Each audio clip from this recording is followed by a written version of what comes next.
Good morning. Welcome to Arya academy. आज हम पढ़ेंगे फूड एंड न्यूट्रिशन।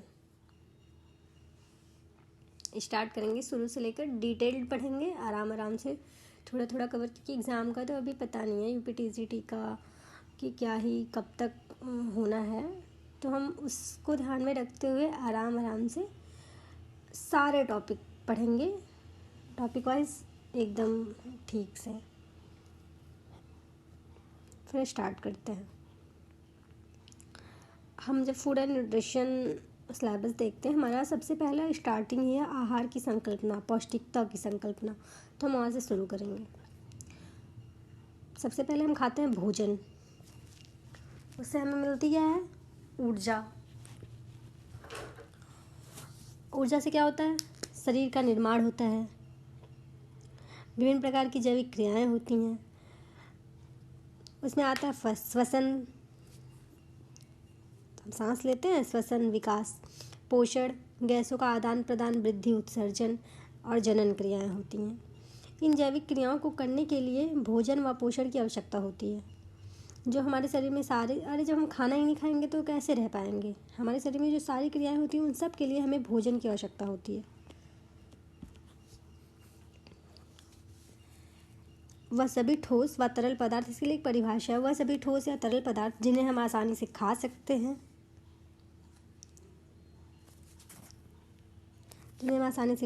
हैं, पचा सकते हैं और ज़रूरत के अनुसार ऊर्जा प्राप्त कर सकते हैं,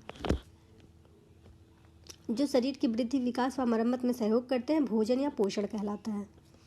विभिन्न रासायनिक क्रियाएं, इन्हीं क्रियाओं के फलस्वरूप भोजन का अंतर्ग्रहण होता है, पाचन होता है। फर्स्ट पॉइंट, अंतर्ग्रहण, पाचन, अवशोषण, संतुलित आहार और स्वांगीकरण। जो विभिन्न रासायनिक क्रियाएं होती हैं, इन क्रियाओं के थ्रू ही हमारे शरीर में अंतर्ग्रहण होता है, हमारे भोजन का अंतर्ग्रहण होता है, फिर वो पचता है, उसका अवशोषण होता है, एक संतुलित आहार के रूप में मेरी पूरी बॉडी में काम करता है, स्वांगीकरण होता है।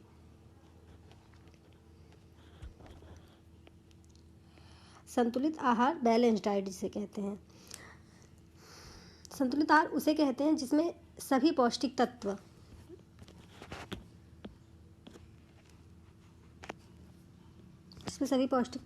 कार्बोहाइड्रेट, प्रोटीन, वसा, खनिज, जल, विटामिन, जिसमें सभी प्रकार के पौष्टिक तत्व पाए जाते हैं, उसे संतुलित आहार, बैलेंस डाइट कहते हैं, मौजूद हो। वह वृद्धि के लिए पर्याप्त और संतुलित आहार कहलाता है। संतुलित आहार ऐसा आहार है सभी पौष्टिक तत्व मौजूद ना हो, जिसमें सभी पौष्टिक तत्व ना मौजूद हो, उसे असंतुलित आहार कहा जाता है। वह कमी होना ही असंतुलित आहार कहलाता है। डायटेटिक्स पढ़ेंगे, उसके बाद हम पाठ्य, विज्ञान व कला दोनों है। जो होम साइंस है वो विज्ञान व कला दोनों है। डायटेटिक्स, पाठ्य, जिसके द्वारा विभिन्न व्यक्ति या समूहों के पोषण एवं आहार व्यवस्था के सिद्धांत के अनुसार उनके आर्थिक एवं शारीरिक है, ये शारीरिक लिखा हुआ है, उनके आर्थिक एवं शारीरिक स्थितियों के अनुसार भोजन दिया जाता है। भोजन के क्या कार्य हो सकते हैं? फर्स्ट वन है शरीर को ऊर्जा प्रदान करना। हमने आपको पहले भी बताया, अगर हम भोजन ही नहीं खाएंगे, हमारे शरीर को ऊर्जा कहाँ से मिलेगी? वृद्धि व विकास में सहायक होना, रोगों से रक्षा करना, शारीरिक क्रियाओं का संचालन व नियमन करना। भोजन आर्थिक स्तर का प्रतीक है। भोजन, अब हम समझा देते हैं आपको। शरीर को ऊर्जा, जब हम भोजन ही नहीं करेंगे हमारे शरीर को ऊर्जा कहाँ से मिलेगी? सबसे पहले तो भोजन जो हमारे शरीर में ऊर्जा प्रदान करता है, वृद्धि व विकास में भी सहायक होता है, रोगों से रक्षा करता है हमारी। जब हम मल्टीविटामिन, उसे रोग प्रतिरोधक बहुत सारे विटामिन होते हैं, मिनरल्स, इसीलिए तो हम खाते हैं, जो हमारे रोगों से रक्षा करते हैं।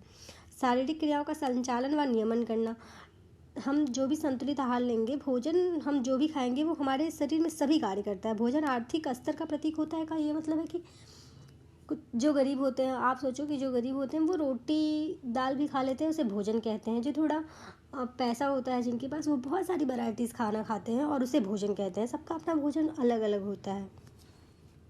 पोषक तत्वों का वर्गीकरण, भोज्य पोषक तत्वों का वर्गीकरण जो होता है वो देखिए, पोषक तत्व के आधार पर, कार्य के आधार पर, नश्वरता के आधार पर, पोषक तत्वों के आधार पर। फर्स्ट वन है पोषक तत्वों के आधार पर, दूसरा है कार्य के आधार पर, नश्वरता के आधार पर, उद्गम के आधार पर, रासायनिक प्रकृति के आधार पर।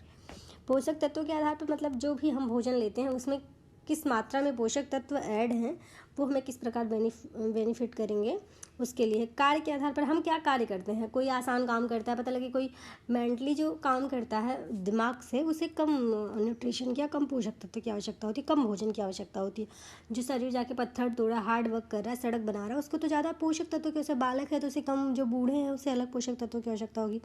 नश्वरता के आधार पर, नश्वरता मतलब कि नश्वर होने वाले भोजन, किसको हम जल्दी रख सकते हैं, कौन जल्दी ख़राब होगा, कौन बाद में ख़राब होगा, उस हिसाब से हम भोजन अपने जो डाइट में है भोजन शामिल करते हैं। उद्गम के आधार पर, जो भी हमें उद्गम के आधार पर है, ये उद्गम के आधार पर जो भी हम भोजन खाते हैं वो हमारे यहाँ कितना, किस वेस में, किस क्वांटिटी में उत्पन्न होता है, किस क्वांटिटी में हमें प्राप्त होता है, उस आधार पर खाते हैं, कौन सा इजीली हमें मिल जाएगा। रासायनिक प्रकृति के आधार पर, पोषक तत्वों के आधार पर या कार्य के आधार पर। शरीर में सहायक प्रोटीन,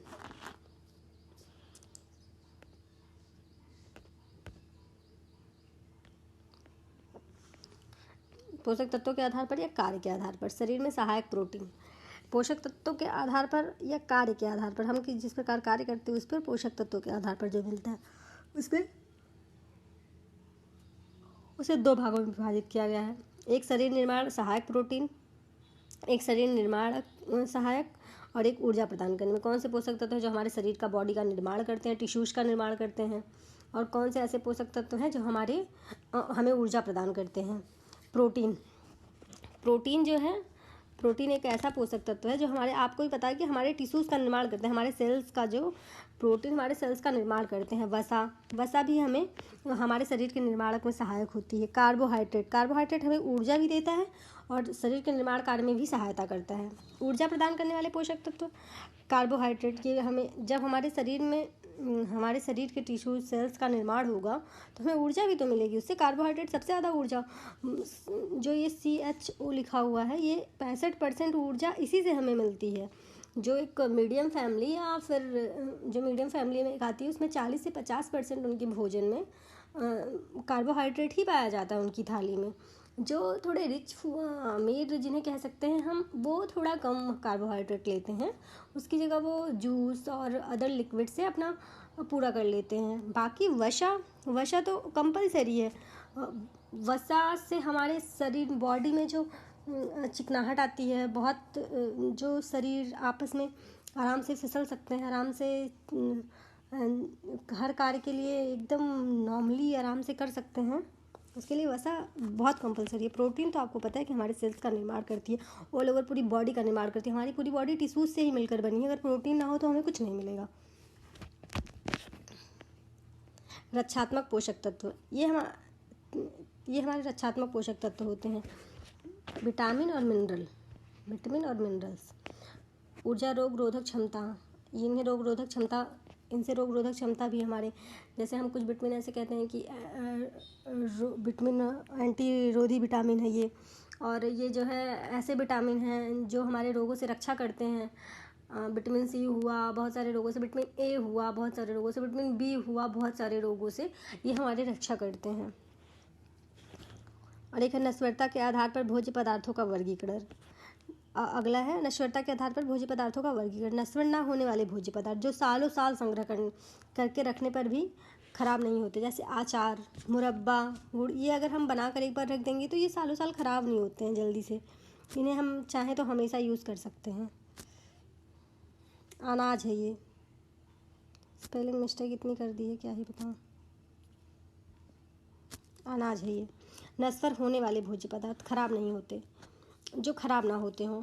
ये तो था नश्वरता के आधार पर भोज्य पदार्थ का वर्गीकरण। नश्वर ना होने वाले भोज्य पदार्थ, ये था नश्वर ना होने वाले भोज्य, जो सालों साल संग्रह करके रखने पर, जैसे अचार, मुरब्बा, हम कितने सालों तक रखे रहते हैं, ख़राब नहीं होते। नश्वर होने वाले भोज्य पदार्थ ये ख़राब नहीं होते, कुछ घंटों से कुछ दिनों तक रखने के पश्चात नष्ट हो जाते हैं। जैसे मांस, मछली, दूध, अंडा, हरी पत्तेदार सब्जियां, इनको हम ज़्यादा देर तक से रख नहीं सकते ना, ये ख़राब हो जाते हैं। अर्धनश्वर भोज्य पदार्थ जो सप्ताह में, कभी एक सप्ताह में या एक महीने तक ख़राब नहीं होते हैं, उन्हें अर्धनश्वर भोज्य पदार्थ कहते हैं। फॉर एग्जाम्पल जैसे आटा, सत्तू, भुना चना, बेसन आदि।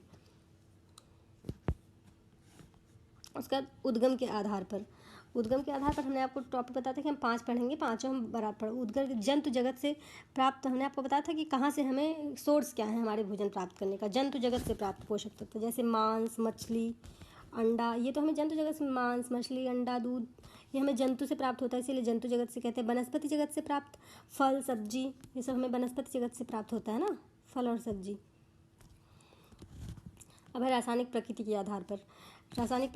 कार्बनिक पोषक तत्व, खनिज लवण, राख, जो अकार्बनिक पोषक तत्व होते हैं, भोज्य पदार्थ होते हैं, अकार्बनिक भोज्य पदार्थ, खनिज लवण मतलब आप समझ रहे हैं, मिनरल्स, विटामिन और राख। और कार्बनिक भोज्य पदार्थ ऐसे भोज्य पदार्थ जिन्हें जलाने के पश्चात राख नहीं प्राप्त होती, कुछ शेष नहीं बचता। जैसे वसा और प्रोटीन को जब भी हम जलाएंगे, इसके पश्चात हमें कुछ भी नहीं प्राप्त होता है।